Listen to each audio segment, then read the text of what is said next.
So in this case today, we're going to make a much smaller version because we may not have time to do all these layers, but you could on your own, you'll get the gist and you'll be able to do whatever you'd like to do in your own version of this craft. We've got terracotta saucers, and in this case, different sizes going up.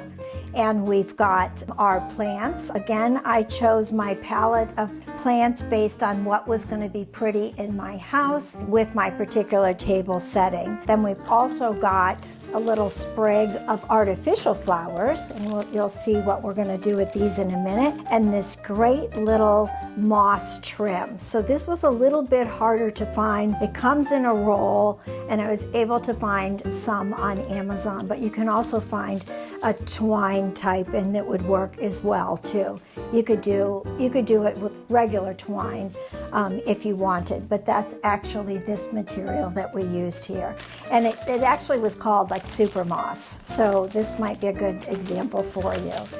And then of course on the top of mine I used a nest. So here's a plain nest. You could do one with eggs, you could do one, this one's got birds and a little bit of artificial material. So I wouldn't be afraid of taking something that you find and cutting it up and adding things that that work for your space. You don't have to use it just like it is as you find it in a craft store. You can improvise and do what works for you. Because we're going to do a small version, we're going to start with a saucer about this size. The one thing to think about with this, I did not glue my pots together because I wasn't sure how I was going to like it, if I was going to use it. Again, I'm always replanting and changing things in my garden, so I didn't know if I would want to be able to take it apart and do that. But I would suggest if you plan on doing something like this and you need to move it, it would be a lot more stable, obviously, if you did glue it together with a glue gun.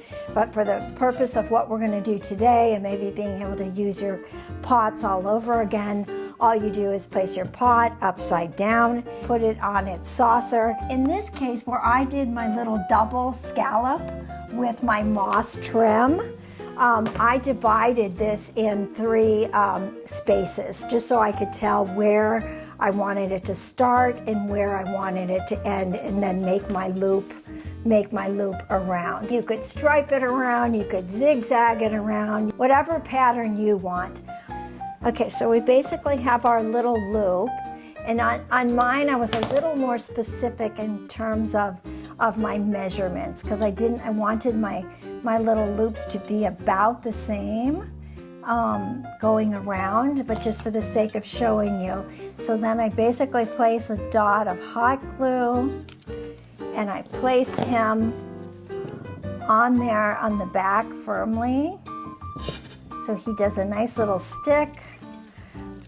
I go around and up like that, and then I glue the other side, go underneath little tiny beads and glue each spot and hold it. So you're going to have to push down on each little spot, and so it wants to hug it. So you just kind of do that all the way around.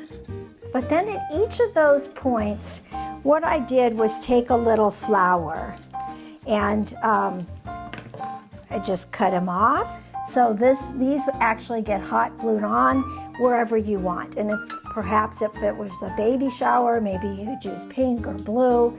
You might do something different. I'm going to put my little garden gloves on here, but I'm going to make quite a little mess. But I've got my little plants. I'm going to start with some little alyssum. I'm going to pull it gently out of the bottom and shake off a bunch of the dirt. Can't be very deep. That's the challenge with this, is that everything can't be very deep because we don't have a lot of space.